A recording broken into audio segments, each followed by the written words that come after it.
pessoal, estamos nós aqui para mais uma videoaula, só que dessa vez num formato um pouco diferente, né? Preparei um quadro bem bacana para vocês matarem a saudade da escola e vamos lá.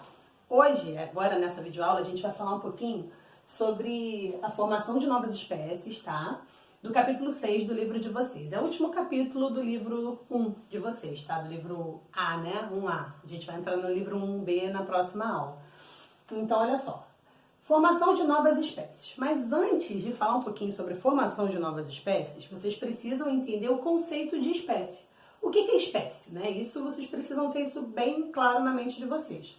Então, olha só. Espécie, no século XVIII, o conceito de espécie era um conceito morfológico, né? Era um conceito que era baseado só no que era visto externamente daquele indivíduo, seja uma planta, seja ele um animal. Então, assim, no século XVIII, o conceito de espécie era um conceito morfológico, era só na aparência e nas semelhanças físicas. Mas a gente sabe que isso não dá muito certo, né? Porque, assim, a gente tem muitas semelhanças físicas com outros primatas, chimpanzés, enfim, gorilas. A gente tem muita semelhança física com os outros primatas, mas nós somos de espécies distintas. Num dado momento, isso ia acabar dando ruim, né? Essa informação. E aí, só no século XX é que a gente tem um conceito novo de espécie. O que seria espécie, então? Esse conceito é um conceito biológico, não sei se vocês estão conseguindo ver aí, ou se está refletindo no quadro. Isso é um conceito biológico de espécie. O que fala esse conceito biológico de espécie? O conceito biológico que veio no século XX diz que para ser da mesma espécie, indivíduos da mesma população precisam reproduzir, né, se reproduzir entre si e gerar descendentes férteis, tá? Então, para pertencer à mesma espécie, é necessário que haja reprodução e haja descendentes férteis provindos dessa reprodução. Show de bola, então. E aí, olha só, dentro desse conceito de espécie, né, conceito biológico de espécie, eu vou ter a intrafertilidade, que aqui, através dessa intrafertilidade, eu vou ter os descendentes férteis, né? Então, vai categorizar uma espécie através disso, da intrafertilidade, ou seja, fertilidade dentro dos mesmos indivíduos daquela população, beleza? Indivíduos da mesma população que conseguem reproduzir-se e gerar descendente fértil. E aí eu tenho uma intrafertilidade, descendentes férteis a partir disso, beleza? Mas, no oposto disso, eu vou ter também a interesterilidade. O que seria uma interesterilidade? Aí é o lado oposto, tipo assim, não é da mesma espécie. Por que ele não é da mesma espécie? Porque tem alguns pontos específicos que precisam ser vistos para ele não ser da mesma espécie. E aí, ó, a interesterilidade, estéreo, né, vem de estéreo, interesterilidade vai vir através do isolamento reprodutivo.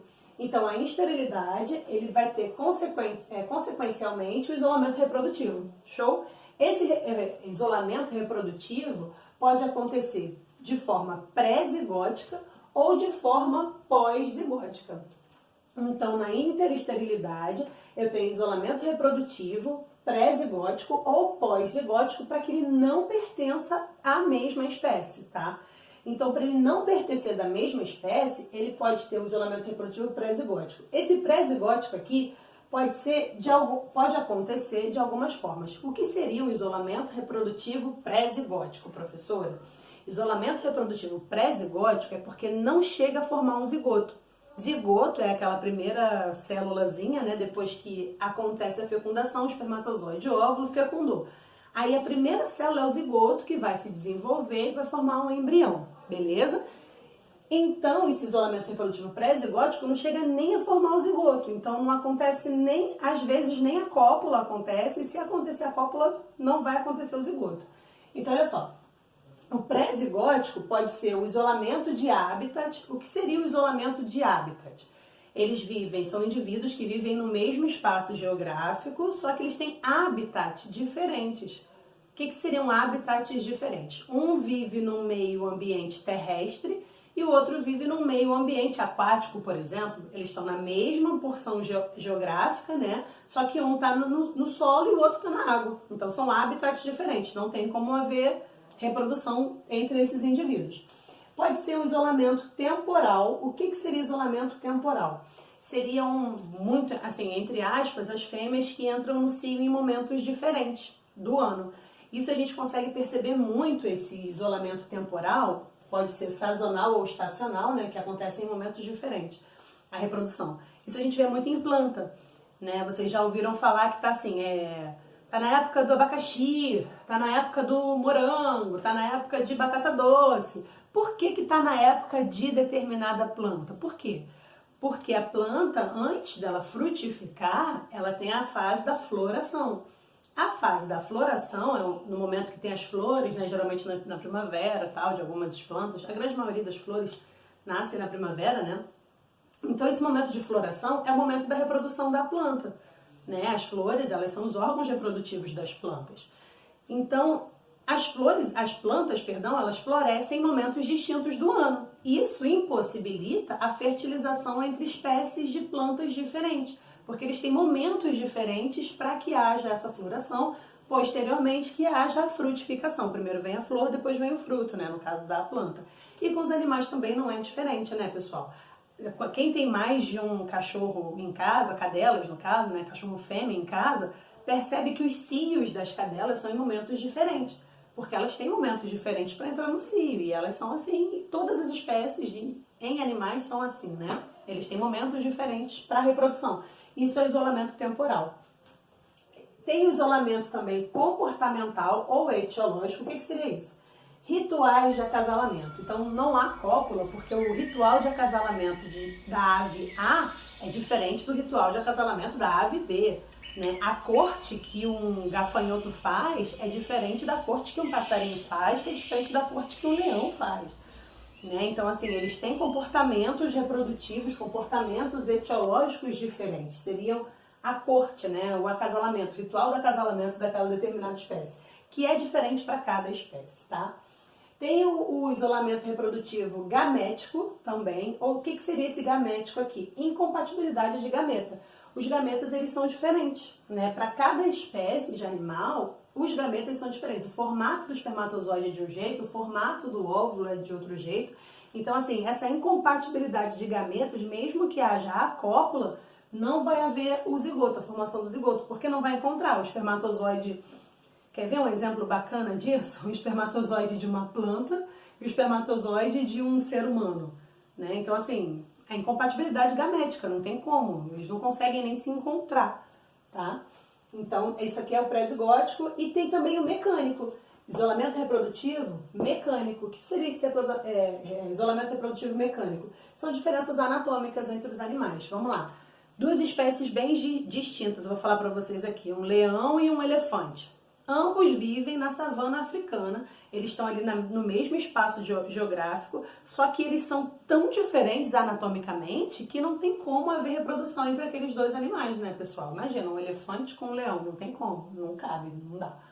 Beleza, então a gente tem aqui essas formas de isolamento reprodutivo pré-zigótico. Tudo isso daqui é porque não forma zigoto, não há fecundação entre os gametas, tá? Então, isolamento reprodutivo pré-zigótico, eu vou ter isolamento de habitat, eu vou ter isolamento temporal, eu vou ter isolamento comportamental, mecânico e gamético, beleza? E aí eu tenho isolamento reprodutivo pós-zigótico. O que seria esse pós-zigótico?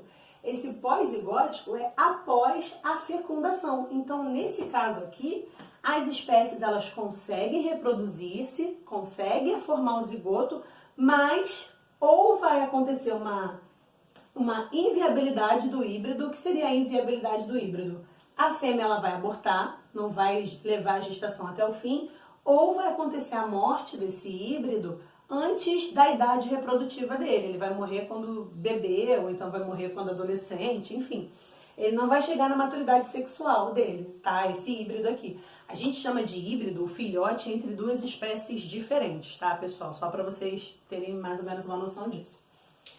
E tem também o pós-zigótico, a esterilidade do híbrido. O que é a esterilidade do híbrido? O exemplo clássico disso, né, gente, é a mula.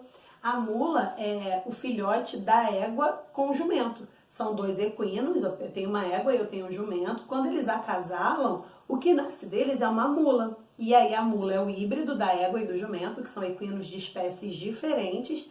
E essa mula, ela é infértil. Ela não consegue gerar uma nova espécie porque ela não consegue ter filhote. Ela não consegue. Beleza? Então essa videoaula aqui, ela vai ficar um pouquinho curta, né? Falando só sobre esses momentos mesmo do conceito biológico de espécie. Daqui a pouquinho eu volto com vocês para falar como é que surgem novas espécies. Beleza?